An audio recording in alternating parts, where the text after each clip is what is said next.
बंदर जा भई ता सुखाणा मसुमो कपर थो कुन करे जीअं माटीअ मंझि मही एॾो सूर सही निंड ढकजे नाखवा। अस्सलाम वालेकुम सजनो। सुरसाऊं ॾींहं जे हिन बैत में असांजा लतीफ़ साईं हुन नाखवे सां मुखातिबु आहिनि जंहिं ते ॿेड़ी खे हलाइण सां गॾु उनजे ख़ैर सां ख़ूबीअ सां मंज़िल ते पहुचाइण जी बि ज़िमेवारी आहे। ऐं फरमाईंदा उहो ॿेड़ीअ वारा जेसि ताईं बंदर भवाए थो आहे ऐं समुंड में तूफ़ान बरपाए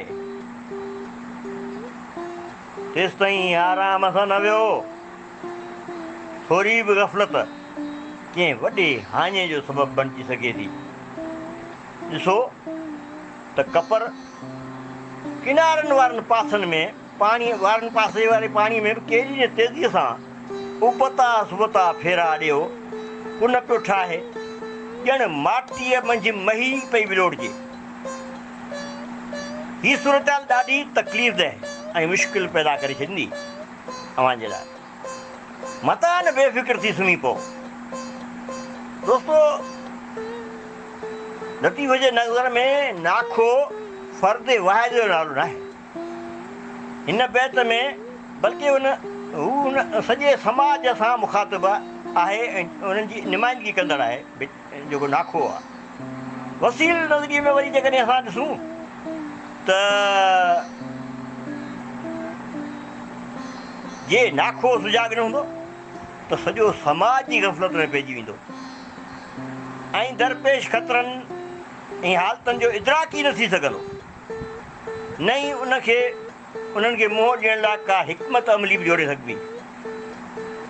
लतीफ़ साईं उन नाखे सां गॾु समाज जे हर फ़र्द सां मुखातिबु आहे जंहिंखे काहेली वण वेड़ीअ जी वल जीअं वकोड़े वई आहे।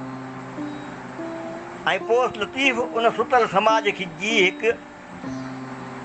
जे लाइ हिकु हक़ीक़ी समाजी रहबर तौरु किरदारु अदा कंदे फरमाए थो त लहरें लेखो नाहको कपर कुन कारा अछारा अमीक जा अचनि उभारा उथी ओसारा वीर विढ़ंदई विसरा।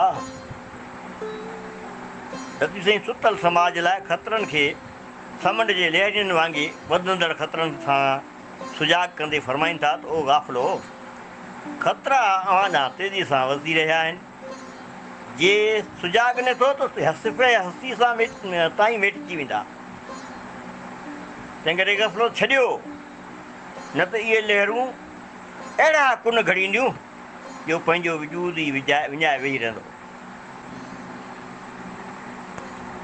ऐं पोइ उन बकौल कंहिं शाइर जे त अला ईअं मम हो जीअं किताबनि में लिखिजे त हुई सिंध ऐं सिंध वारनि जी ॿोली। ये लतीफ़ जी ॿोली।